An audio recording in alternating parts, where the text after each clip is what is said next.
So for part 2 of event number 18, I left off with Meek Mills and he did a great job. The next performer was none other than his boss, Rick Ross.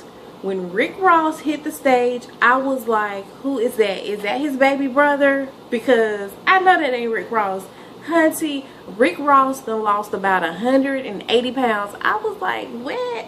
You know, because when he first came out, I don't know how much he weighed, and I'm not going to even insinuate, but he was like way larger than he is now. I know that he had a health scare, you know, not too long ago, so maybe, you know, from the health scare that prompted him to get fit. You know, I know he has a workout regimen going on right now, and obviously he's eating less because Rick Ross, like I said, he lost about 180 pounds, but he did a great job. The crowd received him. They went ham.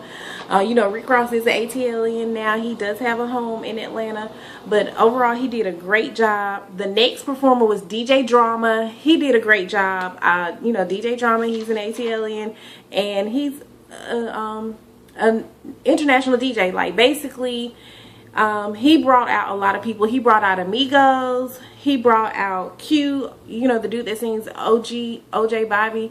Well, he had to clarify that that wasn't his name last night. And I'm just like, you know, sometimes that happens when the song is bigger than you, and you need to kind of, like, you know, start doing more interviews with people like Shauna Knows so that we can get to know you a little bit better. Young Dro, he went ham. The crowd went ham for him.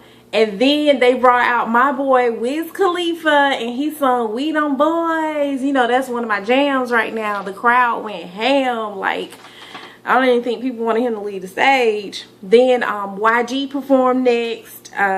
He did, you know, decent job. Young Jeezy, of course, he's an ATLian. The crowd went ham for him. And to close out the show, they had Future. Now, Future, he brought out, you know, a lot of times when you close out the show, you bring out other artists on stage. I will say for him, now I love Future, you know, Honest, he has so many songs that I love, but right now I would say Honest is my favorite one. But his stage presence, I don't know if he, you know, had something going on prior to the show, but it just seemed like his stage presence, excuse me, wasn't all the way there. So, but he did bring out Young Scooter. You know, he sings the song Columbia. I like that song. Juicy J. They sung Bands.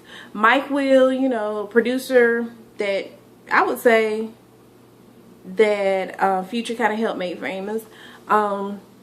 They sung Jay's. Pusha T, Move That Dough. He came out. Some dude named Vacino. I've never heard of him. He also brought out Ludacris. So he brought out a couple artists, you know, during his showcase. But when it was over, everybody was like, so is the show over or what? I would say out of all the performers, the best performance was DJ Drama's set. He just, you know, had all the right elements for the birthday bash. For this type of concert, he had all the right elements. He brought out all the right artists, played all the right songs. So I would say that he gave the best performance. Stay tuned or check out part 3 next, and that's where I'll talk about fashion and staffing. So stay tuned for part 3.